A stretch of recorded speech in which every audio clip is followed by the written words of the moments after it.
I remember the first time I heard the tunnel breathe. It wasn't loud. It wasn't even clear at first. Just a soft, distant hum beneath the ground, like the earth itself was trying to remember a sound it had forgotten. I was standing near the old railway tunnel outside the village, the one everyone avoids after sunset. Fog had already rolled in thick and slow, wrapping around my ankles like something alive. My flashlight flickered once, then steadied, then flickered again, as if it didn't want to look ahead of me. The entrance to the tunnel looked smaller than I remembered, or maybe I was just standing too close. The stone around it was wet, blackened by age, and marked with faint scratches that didn't look natural. The air coming out of it was colder than the night behind me. Not just cold, but wrong, like it had been trapped underground for a very long time. That's when I heard it. A voice, maybe more than one, echoing from deep inside, overlapping each other in a slow, broken rhythm. It sounded like someone called my name, but stretched too thin, like it was being pulled through miles of empty space. I should have walked away, but instead I stepped closer, and that's when I saw it. Something moved just beyond the edge of my light, where the tunnel begins to swallow everything whole. The railway map was old enough that the paper felt soft between my fingers. Faded ink, thin lines, a route that shouldn't have been there. No name, no station, just a tunnel drawn too cleanly to be a mistake. It was early morning when I reached the rural edge. Fog sat low over the fields, damp and cold against my skin. The air smelled like wet soil and iron. People in the village denied it, not confused, not unsure, just unwilling. "There is no tunnel here," an old man said without looking up. His voice stayed flat, like he had said it many times before, but fog has a way of hiding things until it doesn't. One moment there was only grass and stone, the next a dark mouth in the earth. Too sudden, too present. I remember my breath tightening as I stepped closer. The entrance felt older than the map, older than the land around it. Inside, the light died quickly. My flashlight turned weak, flickering in slow rhythm. Each blink felt like a heartbeat that wasn't mine. And then I heard it. Footsteps. Behind me. I stopped. The sound stopped too, like it was waiting for me to move again. When I did, it did. The tunnel stretched farther than it should have.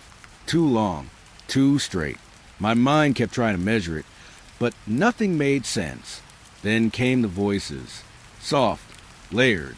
Some close, some far. Some like children whispering through water. Some like older versions of myself speaking through static. I asked one question without thinking. The tunnel answered before I finished asking it. That was the first time I felt it wasn't echoing sound. It was echoing thought. The walls began to feel closer after that. Not moving fast. Just aware. Like skin that remembered being touched. A whisper brushed past my ear. Turned back before noticing. I didn't know what it meant, but my body did. My flashlight flickered again, and for one blink, something stood closer than before. Not moving, just present. The tunnel stretched again, impossible length folding into itself. Far ahead, a light appeared. I felt relief before I understood it was wrong. It moved away when I moved forward. That's when I realized the walls were breathing. Slow, wet, like the tunnel was alive and tired. Handprints formed under my light, then faded back into stone, like they were never there. My name appeared scratched into the rock, not carved from outside, from within, and then it began speaking it, soft at first, almost careful, then closer, familiar, too familiar. I stopped writing marks to track my path. They disappeared behind me anyway, like the tunnel was cleaning up after me. Every direction started to feel identical.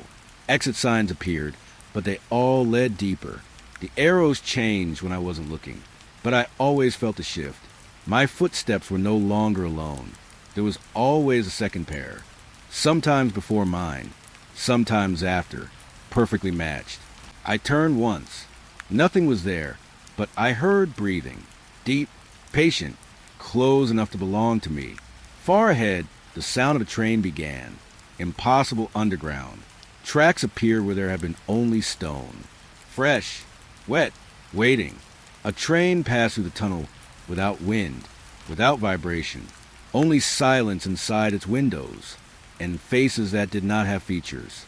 The walls began recording my thoughts after that, playing them back slightly wrong. Some words I never spoke. One message repeated more than anything else. You were expected. I saw a child at the edge of my light, standing still in fog that should not exist underground. It waved once. I moved closer. It disappeared before I could reach it, but laughter stayed behind. Static wrapped around something that sounded like grief. The tunnel learned my name completely after that. It used it like it had always owned it. Then it stopped asking and started telling. Memories followed that weren't mine. A childhood I never lived. Places I never saw. Voices insisting they were mine. I couldn't tell which direction was forward anymore. When I turned back, the tunnel changed. Backward was still forward. Every step returned me deeper. Shapes stood in the dark then. Silent. Listening. Not moving unless ignored. When I ignored them, they came closer. Something breathed directly behind my neck after that, matching every thought before I formed it. I refused to look. The walls showed pain next. Not images. Feelings. Impressions of suffering held in stone. A voice tried to comfort me then, sounding like someone I trusted outside. It gave me directions out. They felt right. They were not. Every instruction led deeper. A light appeared again. Bright. Soft. Almost open air. It watched me. It blinked and vanished when I looked directly at it. Time stopped behaving after that. My steps overlapped with themselves. Past and future speaking at once. An exit finally appeared. Real daylight. Wind. The memory of outside. I ran toward it. It stayed just out of reach. Always almost there. Then everything stopped. Every voice merged into one. It spoke my entire journey back to the beginning. Calm. Certain. It listed every mistake I made. Every choice that led me here. And then it said, "You are the last echo." When I reached the entrance again, I was outside. But the world was slightly wrong. Familiar shapes didn't match memory. People didn't see me, or chose not to. And beneath everything, I still felt it. The tunnel, not as a place anymore, as something aware. Even now, I hear it when I am silent, soft, patient, speaking my name like it never left me. And the last whisper never stopped.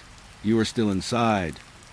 The tunnel changed after the first silence, not in shape, not in direction, but in presence. The air felt heavier now, like it was holding something it didn't want to release. Cold fog seemed to follow me even underground, clinging to my skin, damp and still. My flashlight kept flickering in uneven pulses, not random anymore. Pattern, almost intentional. That's when I heard the voices again. Not one, not two, many. They layered over each other like broken radio channels, trapped in stone. Some were soft, almost childlike, brushing past my ears like breath on glass. Others were deep, aged, tired, as if they had been speaking for years without rest. None of them had a clear source. The tunnel itself felt like it was speaking through them. I stopped walking. The voices didn't stop. They only adjusted to my silence. One of them spoke a language I didn't recognize. Sharp syllables. Wet echoes. It sounded like it came from just behind my shoulder. Another voice closer.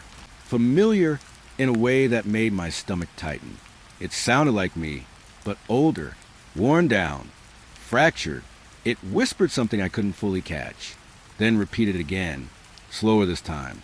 My flashlight dimmed, and in that half-light, the walls looked different. Not stone anymore, more like a surface trying to remember what it used to be.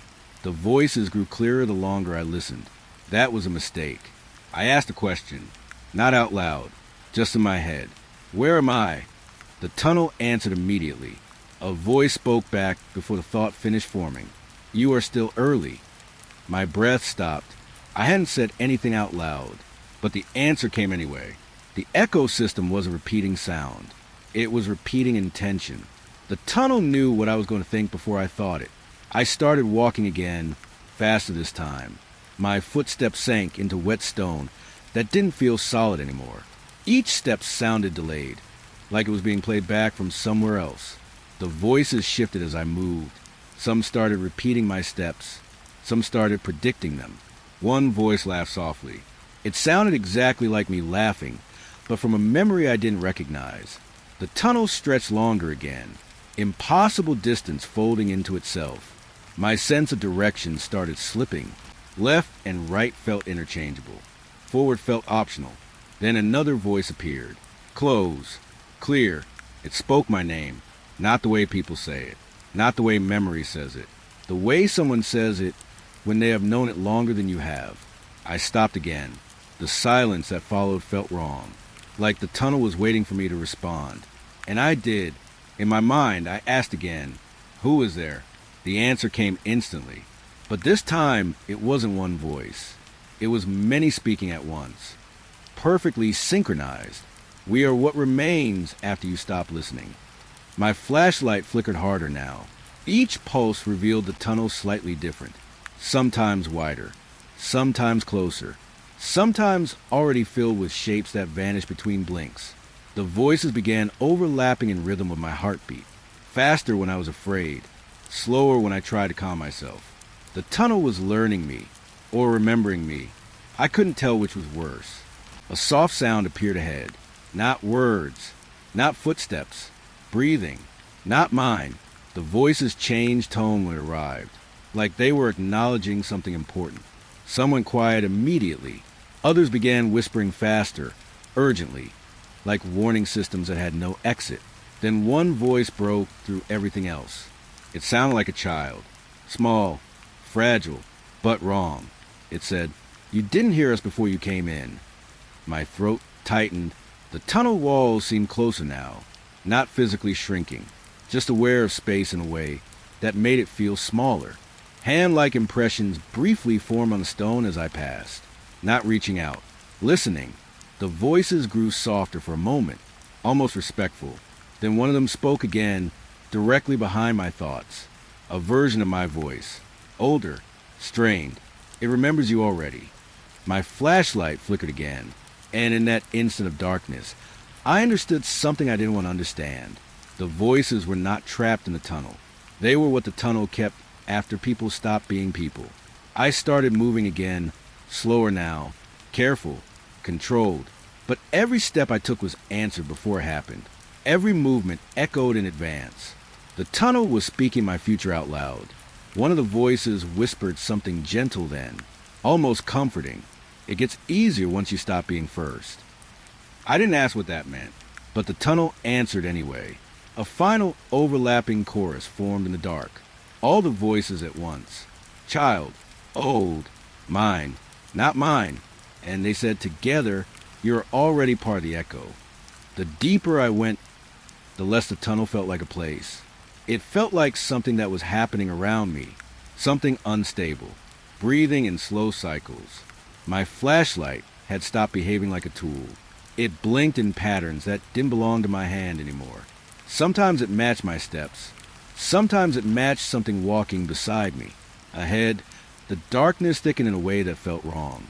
Not empty, dense, like it had weight. I remember stopping just to listen. There should have been silence, but there wasn't. A faint rhythm moved through the tunnel. Footsteps, mine, and something copying them too perfectly. I didn't turn around, because I already knew there would be nothing there.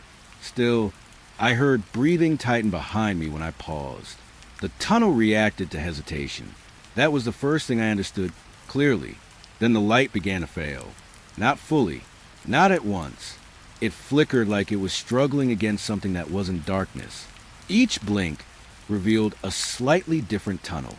Sometimes empty, sometimes closer walls, sometimes shapes that disappeared before I could focus on them. And every time the light returned, something felt nearer, not moving fast, just present in more places than before. The tunnel was longer now. I could feel it in my legs, in my breath. It shouldn't have been possible. No underground structure should stretch like this without breaking the surface world. But it did, and I understood something worse. The tunnel wasn't measured in distance. It was measured in attention. Far ahead, a faint glow appeared. Soft, warm, almost comforting. My body reacted before my mind did. Hope, then hesitation. because the glow didn't behave like a normal light. It moved when I moved. Not away, not closer, sideways, like it was watching me decide. My flashlight flickered again, and in that moment of darkness, I saw it. Something just ahead of me, too close to be at a distance, too still to be human. And gone the instant the light returned. I stopped breathing for a second. The tunnel did not stop with me. The footsteps continued. Now they were slightly out of sync. One step belonged to me. The other had arrived just before I moved, as if something was deciding my pace first. I forced myself to walk. Slow, controlled, but the tunnel didn't match that effort. It reacted anyway. The walls felt tighter now, not physically pressing in, but aware of my position inside them. Every step echoed twice. Once when I took it, once before I took it. Then I heard something ahead. Not a voice, a shift in air. Like something large had turned its attention toward me. The glow in the distance pulsed. Just once. And for a moment, I thought I saw tracks. Railway tracks. Fresh, dark metal. Impossible underground. They weren't there a second ago. Then they were. My flashlight flickered again. Longer this time. And during that longer darkness, the tunnel changed shape. I didn't see it happen. I felt it, the space reordering itself like a thought being rewritten. When light returned, the tracks were clearer. And there was sound now. A low, distant vibration. Not wind, not machinery. Something heavier. Approaching. The footsteps behind me stopped. That was worse. Because silence didn't mean absence anymore. It meant waiting. The vibration grew stronger. A pressure in the air that made my teeth feel too sensitive. My skin too aware. Then the tunnel filled with sound I had no place expecting underground. A train. Not close. Not visible yet. But undeniable. The glow ahead intensified. And I understood it wasn't an exit. It was a signal. The walls began to tremble slightly. Not collapse. Not damage. Recognition. Like the tunnel knew what was coming. Then it arrived. No wind. No rush of air. Just presence. A train moved through the tunnel without disturbing it, as if it belonged there more than stone did. I saw it through the flicker of my light. Windows passing slowly. Inside them, silhouettes. Human-shaped, but wrong in a way they held stillness. No faces. No movement. Only attention. All directed inward. At me. The train didn't slow. It didn't need to. It passed like a memory being replayed too late to change. And as it moved through me, through everything, I heard knocking. Not from the train. From the walls. Stone answering stone. Rhythmic. Patient. Like something inside the tunnel was responding to its arrival. The sound followed the train long after it disappeared. Then stopped. Complete silence returned. But it wasn't relief. It was awareness. Because now I knew I wasn't alone in something empty. I was inside something that traveled. The tunnel felt different after the train passed. Not quieter. Not emptier. More awake. The walls held a damp warmth now, like breath trapped under stone. My fingers brushed against them once by accident. They weren't cold anymore. They were soft in a way stone should never be. I pulled my hand back quickly. A faint impression stayed behind. Not a mark. Not a scratch. A shape, like the wall had briefly remembered me. I kept walking, slower now. Careful with every step. But the tunnel didn't respect careful movement. It reacted to presence, not speed. The air thickened again. Heavy. Close. Almost humid enough to taste. My flashlight dimmed and returned in uneven pulses. Each blink showed the tunnel slightly altered.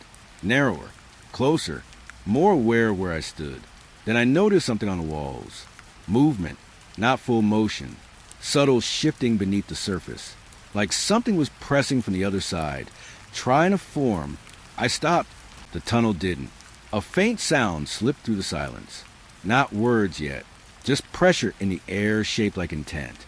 I stepped forward again, and the walls seemed to lean inward, not physically collapsing, just responding, like they were listening to my distance.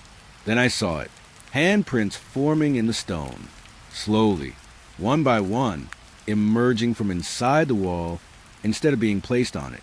Small, large, irregular. Some looked fresh. Some looked old enough to be part of the structure itself. They appeared for a moment, then faded back into stone, like sinking breath. My chest tightened. The tunnel was an empty space. It was holding something, or remembering it. The passage narrowed slightly ahead. Not enough to block me, enough to feel intentional, like it was guiding me somewhere I hadn't agreed to go. Then the whisper came, soft, close, almost gentle. Turn back before noticing. I froze. The words didn't echo. They didn't travel. They arrived directly inside thought. I looked around instinctively, but there was nothing to see. Only stone. Only fog trapped in light. But the whisper stayed, repeating itself in the silence between my breaths. The air grew heavier again. My lungs started to feel it first. Then my skin, like the tunnel was becoming aware of how much space I took up inside it. My flashlight flickered harder now. Each pulse revealed something closer than before, not moving toward me, just appearing nearer with each return of light, a shape that wasn't fully formed, pressing against the idea of visibility. The walls around it looked strained, like they were holding it in. The whisper returned. Same words. Turn back before noticing. But now it wasn't alone. Something beneath it. Something layered. A second tone trying to surface through the same message. Almost like the tunnel couldn't decide how to warn me. I took a step backward without thinking. The tunnel responded immediately. The space behind me felt longer than it should have been, as if distance itself had stretched away from me. I turned my light back. Nothing, just empty passage. But the absence felt wrong. Too clean, too prepared. Then the walls changed again. Not visually at first. Physically, the stone felt softer under my touch when I steadied myself. Warm, slightly pulsing, like it was alive beneath a thin, unmoving skin. I pulled my hand away, and for a moment, I thought I heard something under the surface. Not a sound, a response. The tunnel was reacting to fear now, or feeding on it. The passage narrowed further ahead. Subtle, continuous. No clear end in sight anymore. Just gradual confinement. And the whisper stopped repeating, not because it ended, but because it no longer needed to. The message was already inside me, before noticing.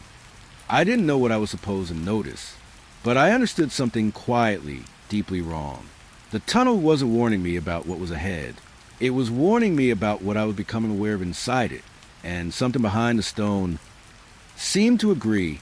Time stopped behaving the way I understood it after that point. Not fully. Not obviously, just enough to feel wrong in my bones.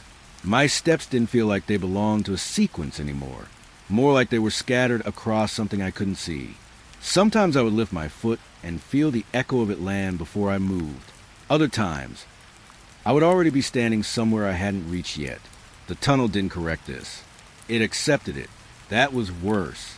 My flashlight had become unstable in a new way. It didn't just flicker anymore. It hesitated, like it was unsure when to show me reality. Each pulse felt delayed, then early, then overlapping itself. And in those overlapping moments, I started hearing something else. A voice, not from the walls, not from behind me, ahead. It spoke once clearly. A sentence I recognized before I understood why. I stopped breathing, because it was my voice. But it wasn't speaking to me. It was speaking as if I were already somewhere further down the tunnel. It said my next thought before I thought it. Then silence returned. But it didn't feel empty anymore. It felt occupied. I forced myself to move again. Slow, controlled, trying to anchor myself to the idea that I was still deciding things. But the tunnel resisted that idea gently. Every step I took came with a quiet echo. Not behind me, ahead of me, like something was rehearsing my movement before I performed it. Then I heard screaming. Far ahead, distant, hollow, stretched thin by space that shouldn't exist. It sounded like me, but it wasn't happening now. It was happening later. That was the first moment I understood the tunnel wasn't linear. It wasn't even circular. It was layered. Time folded inside it like damp paper pressed too many times. I stopped walking completely. The scream continued anyway, then faded, like it had already been consumed. A new voice followed immediately after. Calm, familiar. It spoke softly, like it had accepted something I hadn't. You will reach this point again. My throat tightened. Not fear exactly. Recognition. Because part of me believed it. The tunnel felt less like it was moving me forward now, and more like it was arranging me, positioning me in different versions of the same path. My flashlight flickered again, and in one of those broken moments of light, I saw myself. Not in front of me, not behind, but slightly offset from reality, walking at a different pace, taking steps I hadn't taken yet. It looked wrong, not as an image, as an inevitability. I looked away immediately. When I looked back, it was gone, but the feeling remained, that I had already done something I hadn't done yet. The air shifted then, subtle, tight, like the tunnel was holding its breath with me, and the voice returned, closer this time, not louder, just more certain. You are early, it said again, but now it sounded less like a warning, and more like confirmation. I started walking without thinking, not fast, not slow, just moving, because stopping felt like giving the tunnel permission to show me more. Every step now carried a strange delay, a mismatch between intention and arrival. Sometimes I felt my foot touch the ground before I decided to move it. Sometimes I heard it land somewhere I hadn't reached. The tunnel was syncing with something outside my control, or inside it. I couldn't tell anymore. Then I heard it again. My scream, this time closer. Not ahead, not far, just displaced, like it had been pulled sideways through time. It didn't feel like fear anymore. It felt like information, a version of me reacting to something I hadn't encountered yet.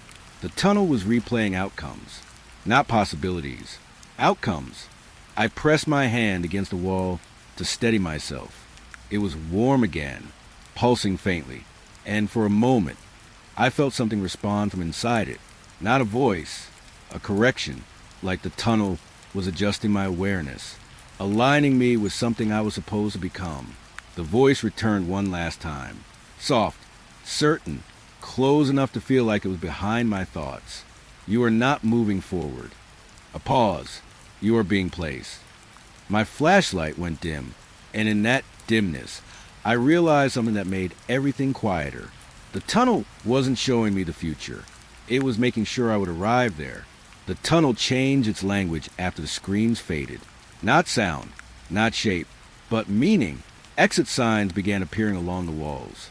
Green glow, familiar arrow, comforting in a way that felt rehearsed. I should have felt relief. Instead, my chest tightened. The first sign pointed forward, naturally, correctly, but when I passed it, it pointed back. I stopped. The arrow stayed still while I looked at it. Then, slowly, it shifted again when I blinked, like it only moved when I wasn't allowed to witness it. I marked the wall beside it, a small scratch, a reminder. When I turned back later, it was gone. No mark, no trace, as if the tunnel had decided it never agreed to being remembered. More signs appeared deeper in, each one promising exit, each one leading further inside. And somewhere ahead, a voice spoke gently. You already passed the way out. I turned around immediately.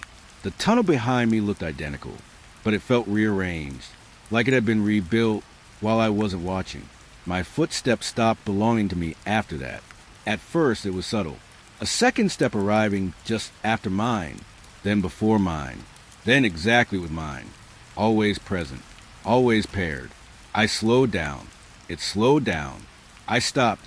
It stopped.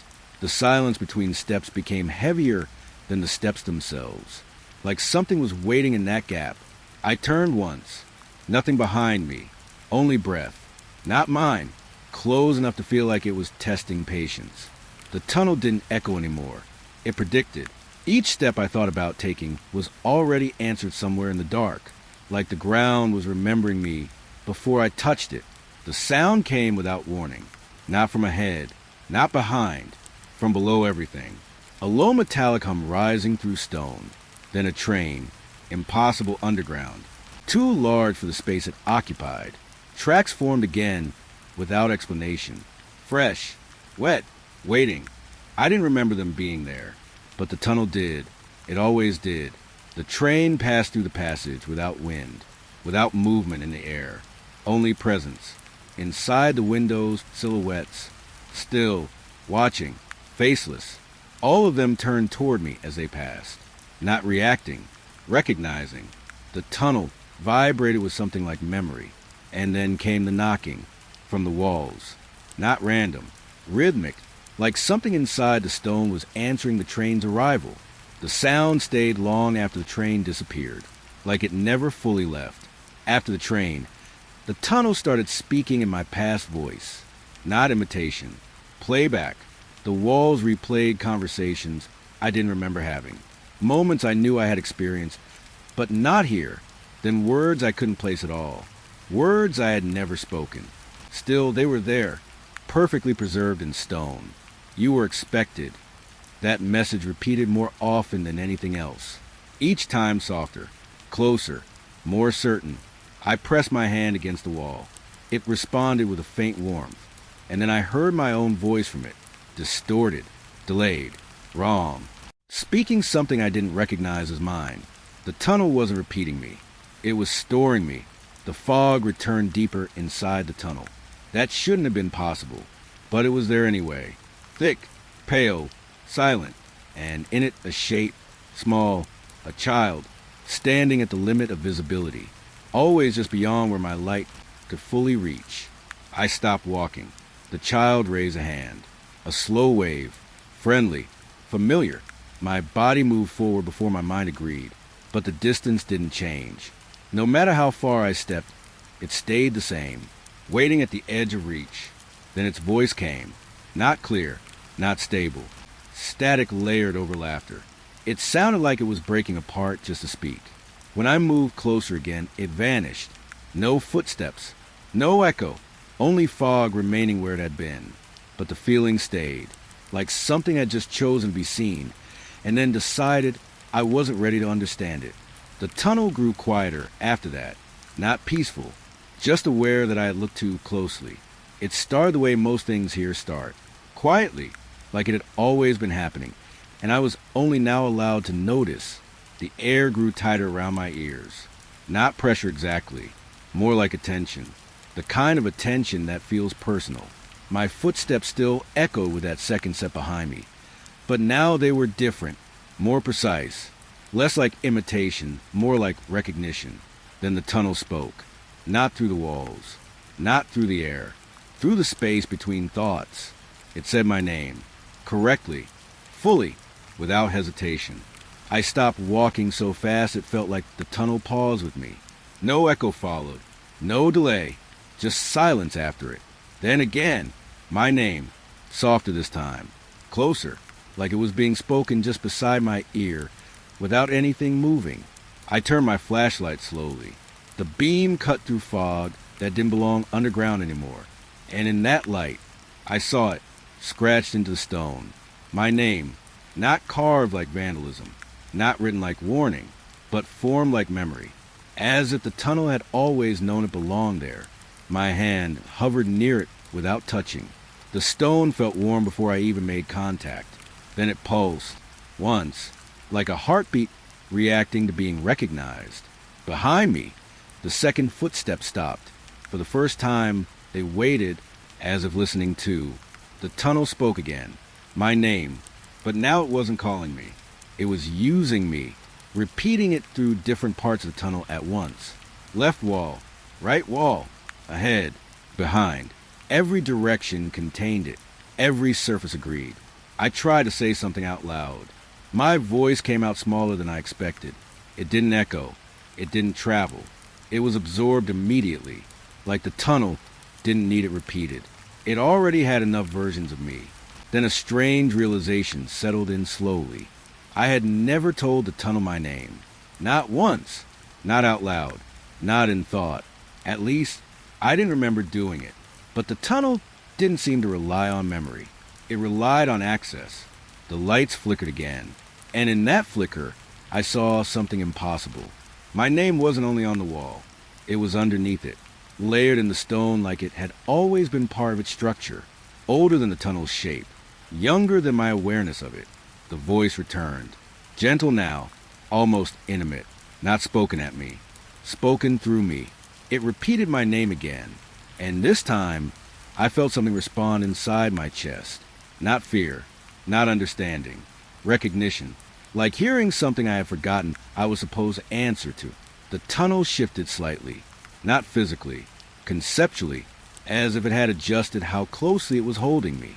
The footsteps behind me resumed, but now they matched differently, not following, accompanying, like they were learning the rhythm of my existence rather than my movement. I started walking again, carefully, but every step felt observed, measured, stored, and each time my name appeared again in the tunnel, it sounded less like a word and more like a location, a place I could be placed into. The final whisper came from everywhere at once, not loud, not urgent, certain. You are not passing through this tunnel. A pause. You are being written into it. And for the first time, I wasn't sure I was the one reading the tunnel anymore. The tunnel changed without warning. No sound, no shift in light, only a feeling, like reality had been gently loosened. The air grew colder in a way that didn't match the damp stone. Almost familiar, like winter from a place I had never actually been. My flashlight flickered, and in that flicker, something appeared. A memory, but not mine. A childhood scene stood in front of me like a projection pressed into fog. A small house, a narrow hallway, a voice calling from another room. I stopped breathing, because I knew instantly that I had never been there. But the memory didn't care. It continued anyway. The walls around me softened in perception, reshaping themselves to fit the scene. The tunnel tried to become a place I might recognize. Another memory followed immediately. A classroom, dusty light, a name being called that sounded like mine, but the teacher's face was wrong, blurry, overwritten, like it had been replaced too many times. I stepped back. The tunnel stepped forward with me, not physically, conceptually. The memories attached themselves to the space I occupied, like they were trying to decide what I had been before I arrived here. A voice echoed through it all, calm, certain. These are yours. I shook my head without thinking. The tunnel responded instantly. A new memory formed, this time closer. A birthday, a cake, hands clapping, but the faces were missing details. Not erased, just incomplete, like someone had forgotten how to finish building them. I pressed my palm against the wall. It felt warm, comforting in a way that made me uneasy. The voice spoke again. You are remembering correctly, but I could feel it now. The shift, the way each memory adjusted itself slightly after I noticed it, rewriting details to resist contradiction. The tunnel wasn't showing me my past. It was offering me one, and correcting me when I disagreed. A sharp pulse ran through the stone beneath my hand. Suddenly, I saw myself as a child standing in this tunnel. Impossible. I knew that instantly, but the image didn't break. It waited, like it expected me to accept it. The footsteps behind me slowed, not stopping, observing, as if even they were uncertain which version of me they were following. My breathing felt too loud in my own ears. The tunnel responded by filling the silence with more memories. Stacked, layered, overlapping. Some showed places I recognized, but never lived in that way. Others showed people speaking my name like they had known me longer than I had existed. I tried to focus on something real. The flashlight, the stone, my hands. But even those felt unstable now, like they could be reassigned into a different memory at any moment. Then the worst one came. A memory of me leaving the tunnel, stepping into daylight, walking away without looking back. It felt real for a second, too real. My chest tightened, because part of me wanted it to be true. The tunnel seemed to notice. The memory flickered, then rewrote itself. In it, I didn't leave. I turned back and kept walking deeper. The voice returned, softer now, almost patient. This is the original truth. I stumbled backward. The tunnel did not resist. It adapted. The floor beneath me felt like it was remembering different versions of my movement. Each step I took triggered a slight correction in the memories around me, as if the tunnel was trying to align me with the version of myself it preferred, or already had. A final memory formed then. No scene, No place. Just me standing still in darkness, listening, and not knowing I had ever been anywhere else.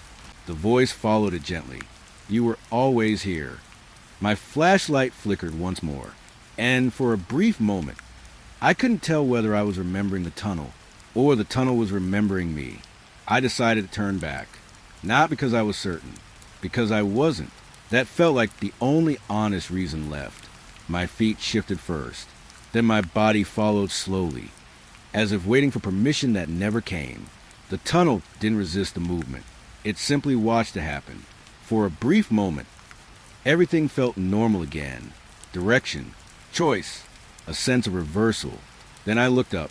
The tunnel had changed. Not dramatically, not suddenly, just enough that my mind rejected it a second too late. The passage behind me was no longer behind me. It was forward. The space had rotated without moving, like the tunnel had decided back was no longer a valid concept. I froze. My flashlight flickered, and in that flicker, I saw the walls subtly shift orientation again. My sense of direction tried to correct itself. It failed. The tunnel had already decided the new layout.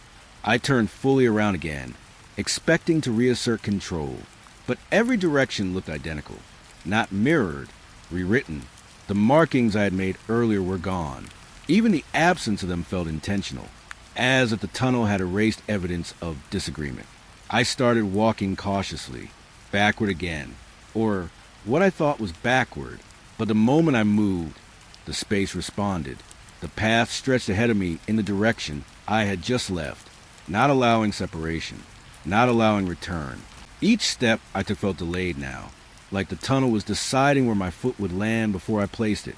Time between movement and arrival grew thinner, almost non-existent. A voice drifted through the air, soft, unbothered. You are still facing forward. I stopped. The voice didn't echo. It didn't need distance. It was already positioned inside understanding. I turned again, slowly, carefully. The tunnel remained unchanged. Or perhaps it was changing so frequently I couldn't track it anymore. Every angle felt correct. Every angle felt wrong. The concept of turning itself started to lose meaning. I lifted my flashlight higher. The beam revealed multiple versions of the same corridor overlapping slightly, different orientations existing at once, all of them leading deeper, none of them leading out. I stepped into one, then another, then realized I wasn't choosing anymore. The tunnel was distributing me across paths I didn't consent to. Behind me, I heard my footsteps again, but now they were wrong. They were not following. They were diverging. I saw myself for a brief moment at a junction I hadn't reached, turning in a different direction, moving without me. The sight disappeared before I could process it fully. My breath felt shallow now, not from fear, from disorientation. So complete it felt physical. The walls grew closer in perception, not shrinking, reassigning space, like the tunnel no longer had a single shape, only interpretations. A whisper returned, closer than before, not from behind, not ahead, from everywhere that had ever been behind. You cannot return, it said gently. A pause, because you were never moving away. My flashlight flickered again, and in that flicker, I understood something quietly collapsing in me. Turning wasn't reversing direction. It was just selecting a different way deeper. The tunnel didn't allow exits, because it had removed the concept of leaving from the structure entirely.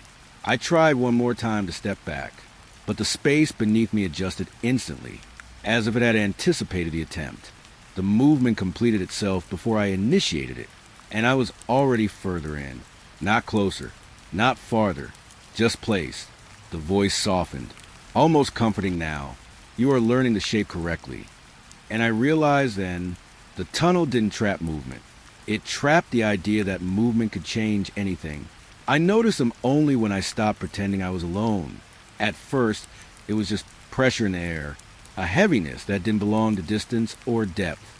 Then shapes began to form along the edges of the tunnel, not stepping in, not stepping out, just standing, still enough that my mind tried to ignore them, but too present to disappear completely. I raised my flashlight slowly. The beam caught fragments. A shoulder, a hand, a curve of something that might have been ahead, but never enough to confirm what they were. The tunnel refused clarity. It only allowed suggestion. I kept walking, even though I didn't feel like I was moving through space anymore. More like I was moving through attention. The shapes didn't follow me. They didn't need to. They were already where I was going to be. The air grew tighter with each step, not compressed. Observed, like the tunnel itself had become aware of how many of them were present, and how many of them were noticing me. I tried not to look directly at them. That was a mistake, because the moment I didn't look, they became closer, not in distance, in certainty. My flashlight flickered again. In that flicker, I saw one clearly. Two clearly. Tall, still, facing inward, not toward me exactly, toward the path I was taking, as if watching the shape of my movement rather than my body. When the light returned, it was gone, but the pressure remained. I swallowed hard. The sound felt too loud, like it traveled farther than it should have, and something in the darkness responded to it. A slight shift, a collective adjustment. The silent crowd was not moving, but they were recalculating. Every step I took seemed to make them denser along the walls, not more numerous, more present, like the tunnel was compressing awareness into their forms. I stopped for a moment. The silence that followed was immediate, too immediate, as if they had been waiting for permission to stop reacting. My breath fogged in front of me, and for a brief second, I thought I saw that fog hesitate before dispersing, like even air was being watched here. Then one of them moved, not forward, not backward, just slightly closer to visibility, a fraction of a shift, enough to change the atmosphere completely. The tunnel felt smaller instantly, not physically, socially, like I was no longer passing through space alone. I was being passed through. I forced myself to keep moving, slow, controlled, but the shapes responded to rhythm now. Each step I took was mirrored by a subtle tightening along the walls. Not footsteps, presence adjustments. The tunnel was teaching them my pace, or teaching me theirs. I couldn't tell anymore. A faint whisper passed through the silence. Not words, more like intention. The kind that doesn't need language to be understood. The crowd reacted to it, all at once. A synchronized shift so subtle it almost didn't exist. But I felt it, like a collective attention narrowing, focusing. On me, my flashlight flickered again, and in that brief darkness, I realized something that made my skin tighten. They weren't watching me move through the tunnel. They were watching how the tunnel moved through me, as if I was the part they were studying. The silence deepened. The shapes along the walls grew stiller, more patient, and then the whisper returned. Soft, close, certain. You are not alone in here. A pause. You are accounted for. And for the first time, I understood the tunnel wasn't empty. It was occupied by everything that had learned how to wait. I noticed the breathing before I noticed anything else. Not as sound, as proximity.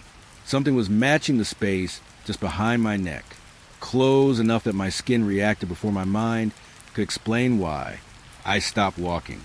The tunnel didn't, but the breathing did. It paused with me, then continued in perfect synchronization with my stillness.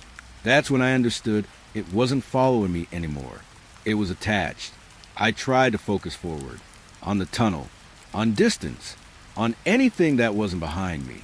But the air there felt occupied, not touching, not pressing, just existing in a way that didn't belong to me. Each breath I took was met with another, just slightly delayed. Like something was learning how to breathe from me, or remembering it. I didn't turn around. That decision came before thought, not bravery. Instinct. The tunnel rewarded that decision with silence. But silence was a relief here. It was attention becoming concentrated. The breathing grew steadier, calmer, patient, like it no longer needed to announce itself. It already had access. I started walking again, slowly, carefully, but every step felt like it was being accompanied from behind, not by footsteps, by presence measured in air movement. The space behind my shoulder felt closer than before, not touching, just aligned. Then it happened, a voice, right behind the breath, not loud, not sudden, already there, as if it had always been speaking and I had only now become capable of hearing it. It didn't call out. It continued. A thought I hadn't finished forming was completed before I could reach it. I froze again. The voice adjusted instantly, matching my stillness. It didn't interrupt anymore. It anticipated. My thoughts began to feel less like my own, more like something being observed before release. The tunnel had stopped reacting to my movement. It had moved on to my intention.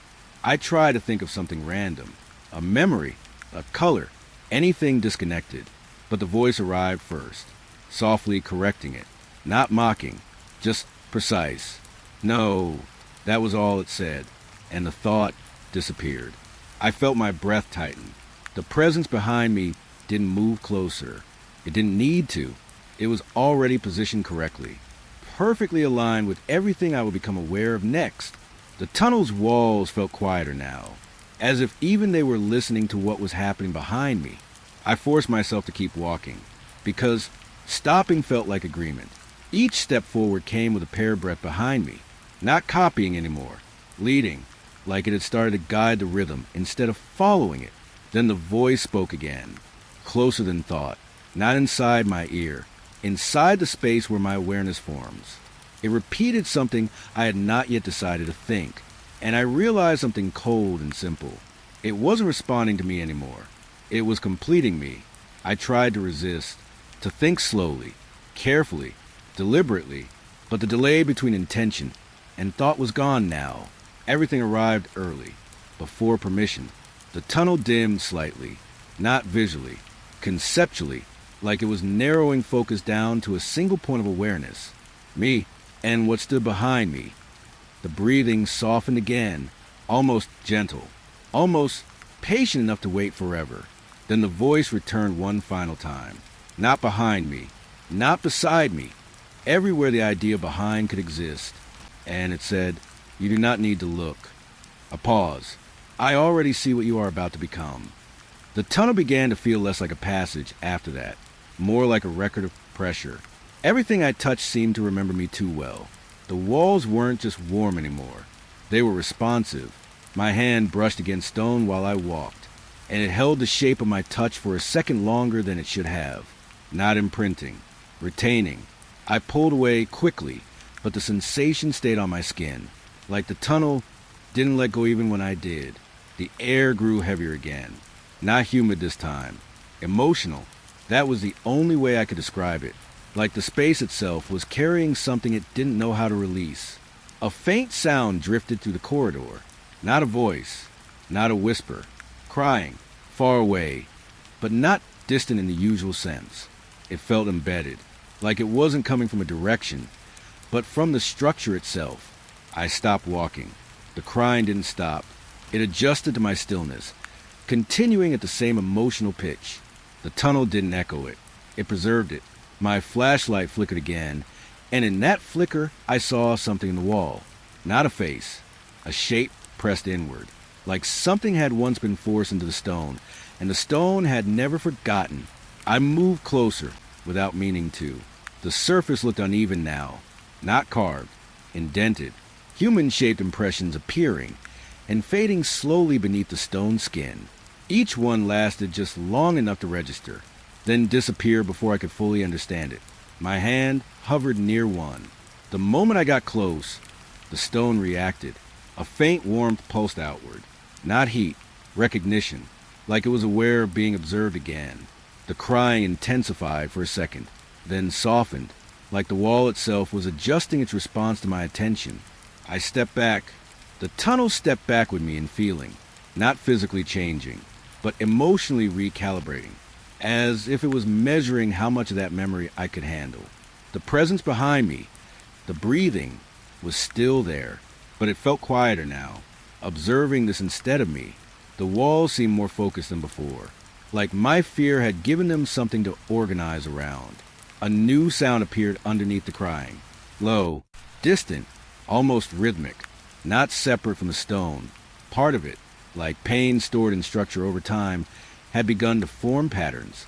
I pressed my palm against the wall again, carefully this time. The surface responded immediately, warmth spreading under my hand, like awareness waking up, and then I felt it, Not a memory, not a sound, a sensation that wasn't mine. Pressure, struggle, something trying to be remembered and failing to leave. I pulled my hand away fast, but the feeling didn't detach. It stayed in the air around me. The tunnel seemed satisfied by that reaction, like it had confirmed something. The crying faded slowly, not stopping, just retreating deeper into the stone, as if it had been heard and stored again. A whisper followed it, not from behind me, not ahead, from the wall itself, soft, almost tender. It hurts less when you stop resisting. I stood very still. The tunnel didn't move. It didn't need to. It already had me where it wanted me. Not deeper, not farther, just aware that everything here remembered pain more clearly than it remembered time, and that it never forgot anything it was allowed to feel. I found it by accident, or maybe the tunnel placed it where I would notice it at the exact moment I stopped believing in accidents.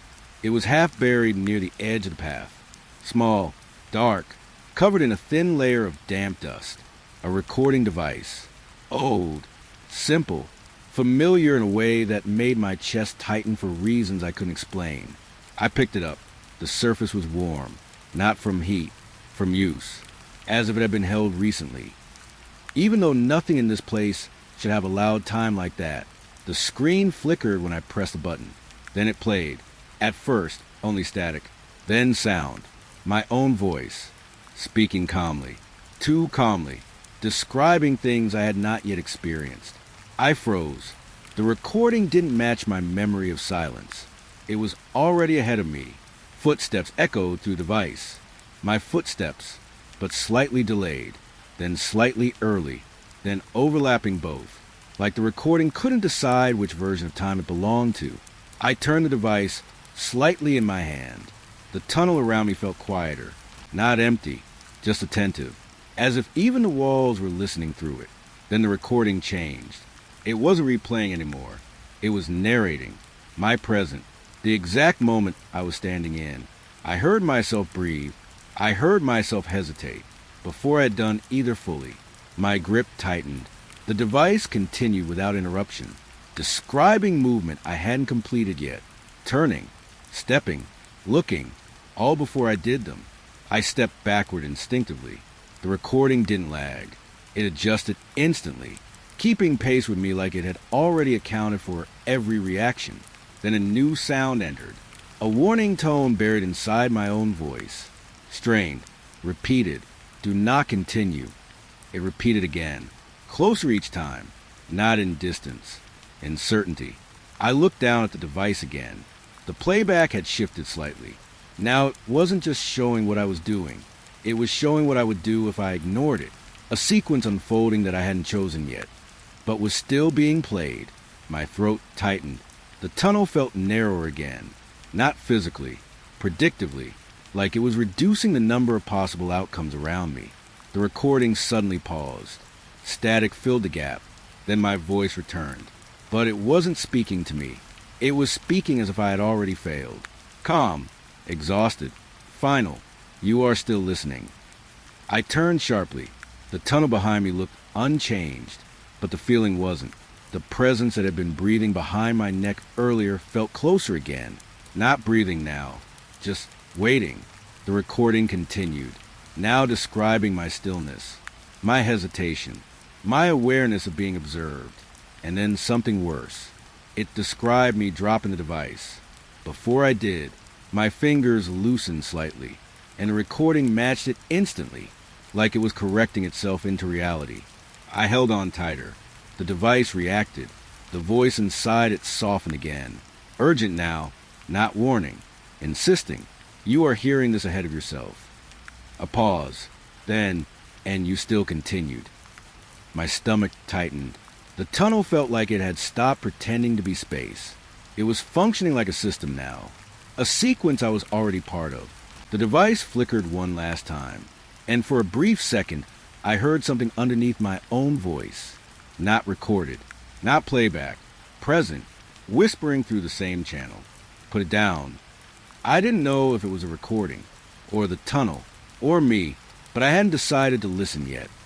And it was already waiting for my answer. The tunnel changed structure again without warning. Not breaking, not collapsing, splitting. At first it looked like a single corridor stretching forward as always. Then, slowly, the edges of it began to duplicate. A second path appeared beside the first. Then another, then more, identical corridors, running parallel in silence, like reflections that refuse to stay in a mirror. I stopped walking. All versions of the tunnel stopped with me, or maybe I stopped inside all of them at once. My flashlight swept across the space. Every beam revealed the same geometry, repeated endlessly. No variation, no mistake, only copies of direction. I took a step forward, and immediately felt a strange contradiction. I was walking in multiple directions at the same time. Each corridor responded slightly differently. In one, I moved forward normally. In another, I had already turned back. In another, I hadn't moved at all. My breath tightened. The tunnel wasn't splitting space. It was splitting outcomes. I tried to focus on one path. Just one. But the moment I chose it, the others reacted. The corridor I ignored shifted subtly, like it had been offended by being dismissed. The one I chose felt uncertain, as if it wasn't sure it had been selected correctly. Then I saw something worse. Me, not in front, not behind, but in the adjacent corridor, walking a slightly different version of my movement. Same posture, same hesitation, but wrong timing. It turned its head slightly, not toward me, toward the idea of me, and then it was gone.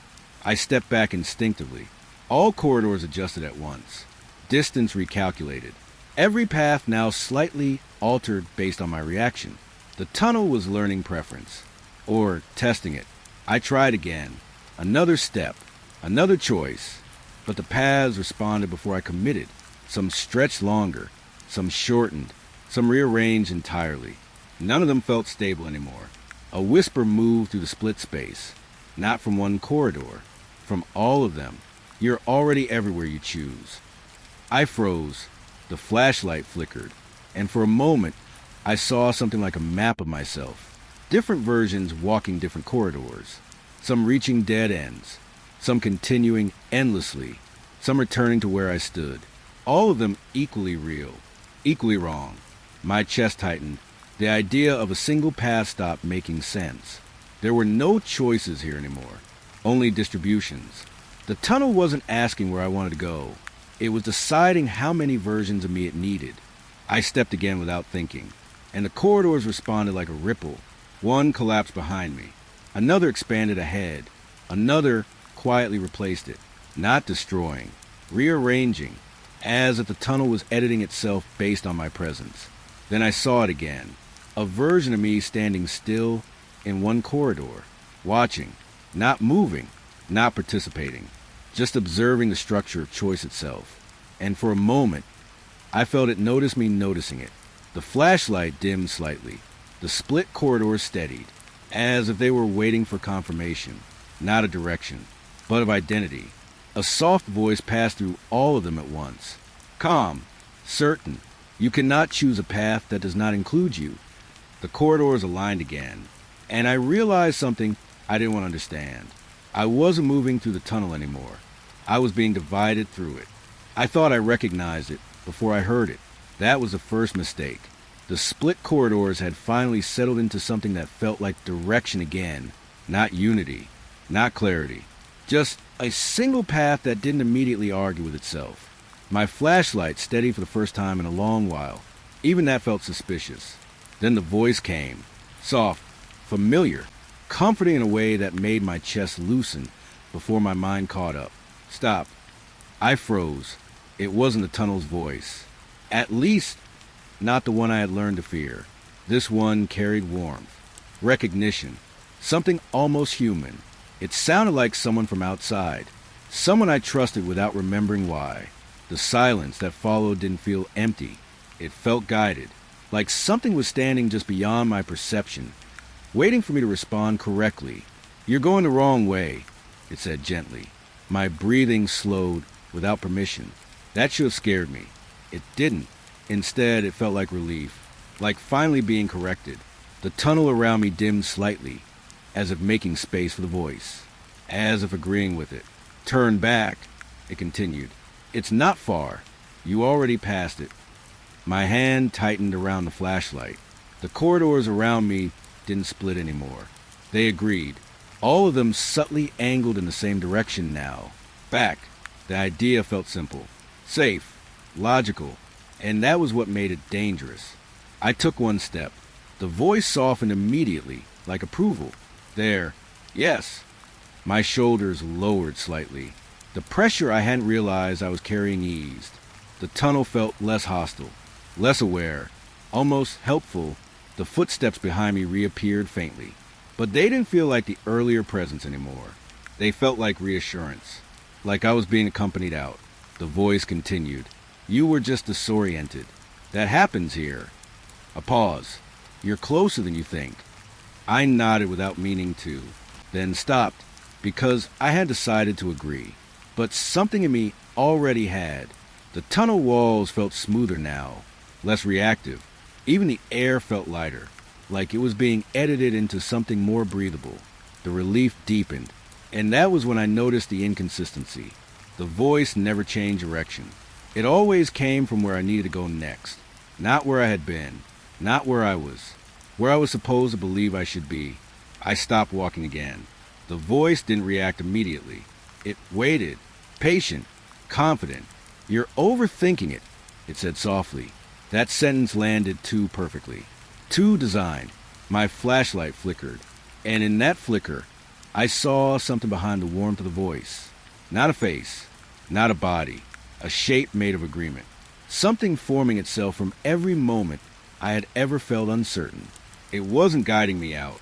It was arranging me into compliance. The relief began to feel heavier now. Not comfort. Weight. Like something was settling over my thoughts, slowing them down. The voice returned, softer again. Closer. Almost intimate. You don't need to stay here. A pause. We can take you back. Back. The word echoed differently now. Not escape. Not exit. Just reversal disguised as safety. My fingers tightened around the flashlight. The tunnel around me stayed still, waiting to see which version of back I would accept. And in that silence, I finally understood whatever was speaking to me wasn't trying to help me leave the tunnel. It was trying to make sure I never questioned where outside even was anymore. The tunnel introduced light again, like it was offering something familiar, not the flickering kind I had learned to distrust, not the distant, dying glow that always moved away from me. This was steady, soft, perfectly placed ahead of me, like an exit waiting to be accepted. For the first time in a long while, I didn't feel immediate resistance from the space around me. Even the air seemed to agree. I stopped walking without meaning to. The light responded instantly, not by brightening, by noticing me. That was the first wrong thing. Light shouldn't notice anything, but this one did. It held still as I held still. Then it grew slightly brighter, like recognition. I took a cautious step forward. The light did not move away. It adjusted, matching my approach with quiet patience, not retreating, waiting. The tunnel behind me faded into a softer darkness now, almost irrelevant, as if everything before this point was being gently erased in favor of what was ahead. Hope arrived before logic could question it, a surface-level instinct that felt like relief again. My breathing slowed, my shoulders loosened. The idea of exit formed too cleanly in my mind, too easily. Then I noticed the rhythm. The light blinked, once, slow, not like a flicker. Like an eye, I stopped again. The blink stopped with me. The moment I resumed thinking, it resumed watching. I felt something shift in my chest. Not fear yet, awareness. The light wasn't illuminating the tunnel anymore. It was focusing on me inside it. I lifted my flashlight slowly. Its beam touched the light ahead, and for a brief instant, I saw the shape behind it. Not a source, not a fixture, something suspended in darkness, holding illumination like an organ holds life. The light blinked again, but now it felt deliberate, curious. The tunnel itself seemed quieter here, as if even it didn't want to interrupt this exchange. I took another step. The light brightened slightly, not encouragement, response. I stopped immediately. The brightness stabilized. Waiting again, I realized then that it wasn't guiding me forward. It was reacting to observation, like it only existed properly when it was being watched. My flashlight flickered, and in that flicker, the light ahead changed slightly. Not position, behavior. It leaned subtly toward my attention. The moment I looked directly at it, it paused. The moment I looked away, it shifted again. Testing, measuring, learning. A quiet, understanding form that made my throat tighten. This wasn't an exit light. It was a system that required perception to exist correctly. I turned my gaze away slowly. The light dimmed instantly, not disappearing, withdrawing, like attention itself was its fuel. The tunnel behind me felt darker now in comparison, not threatening, just irrelevant. The only thing that mattered was this watching light ahead. It blinked again, slow, patient, and I understood something I didn't want to accept. It wasn't showing me the way out. It was showing me what I was willing to follow. I stepped forward one more time without thinking. The light brightened instantly, too quickly, too eagerly, and that was the first moment it felt wrong again, because it didn't guide. It reacted, like it had been waiting for me to validate it, and now it knew I would. Time stopped pretending to behave normally after that light. My devices didn't fail. They looped, seconds repeated without warning, like the tunnel was refusing to commit to forward motion. I would lift my foot and hear the same moment echo twice, not repeating, overlapping, like multiple versions of now, were stacked on top of each other. My flashlight no longer flickered randomly. It synchronized with something I couldn't see. On off, each blink felt like a different version of reality, briefly becoming dominant. Then I heard myself speaking, not from my mouth, from the space around me. Two versions of my voice at once, one slightly ahead, one slightly behind. They didn't match. They argued softly in timing, not words.